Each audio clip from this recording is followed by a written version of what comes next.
Hello everyone, আজকে দেখাবো কিভাবে আপনি মাইক্রোসফট অফিস এক্সেলে ডেটা ভ্যালিডেশন তৈরি করবেন।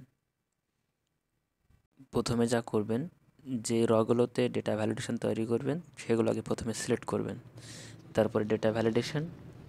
এবং এখানে একটি মজার বিষয় হচ্ছে যে আপনি নাম্বার কিংবা টেক্সট যেটাই করুন না কেন সেটা সিলেক্ট করবেন এবং যেই কয়টা ডিজিট ডেটা ভ্যালিডেশন তৈরি করবেন সেই কয়টা ডিজিট দিতে পারেন।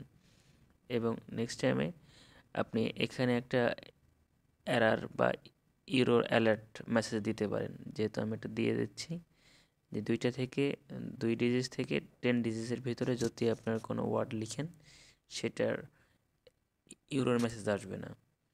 আর এর বেশি যদি আপনি মেসেজ কিংবা আপনি যদি 2টা থেকে কিংবা 10টার অধিক নাম্বার টাইপ করেন সেক্ষেত্রে ডেটা ভ্যালিডেশন আসবে। তো দেখুন একবার, আমি এখন 2 চাপ দিলাম, দেখেন কোনো ধরনের মেসেজ আসতেছে না।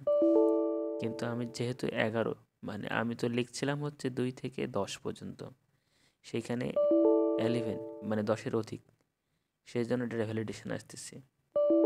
তো এভাবে করে আমি এখন একটা দেখাবো আপনাদের টেক্সট ডেটা ভ্যালিডেশন, যে আপনি এই ক্ষেত্রে টেক্সট ডেটা এখন আমি তৈরি করব টেক্সট ডেটা ভ্যালিডেশন।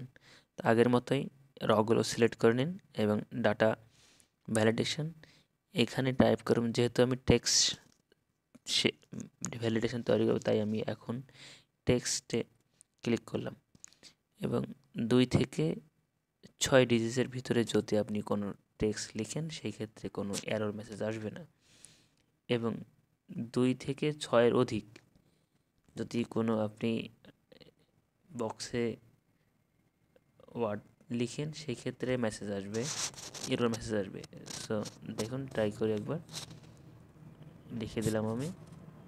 এখন জাস্ট এটাকে সাবমিট করব। দেখেন আমি যদি এখন টাইপ করলাম যে ওয়ার্ডটা, এখানে কিন্তু যেহেতু আমি লিখছি দুই দুই দুই মানে 2টা টেক্সট থাকতে হবে বক্সে, কিংবা আমি নাম্বার টাইপ করলে হবে না, জাস্ট অনলি টেক্সট টাইপ করতে হবে। যেহেতু আমি দুই দুই সংখ্যার ওয়ার্ড আপনার টেক্সট দিতে হবে সেই ক্ষেত্রে আসতেছে। কিন্তু 6-এর অধিক যদি দিই, 7টা টেক্সট দিলে সেহেতু আমার মেসেজ এরর মেসেজ আসতেছে।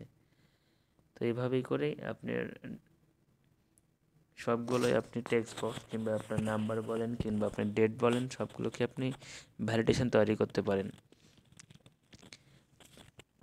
আশা করি ভিডিওটি বুঝতে পারছেন।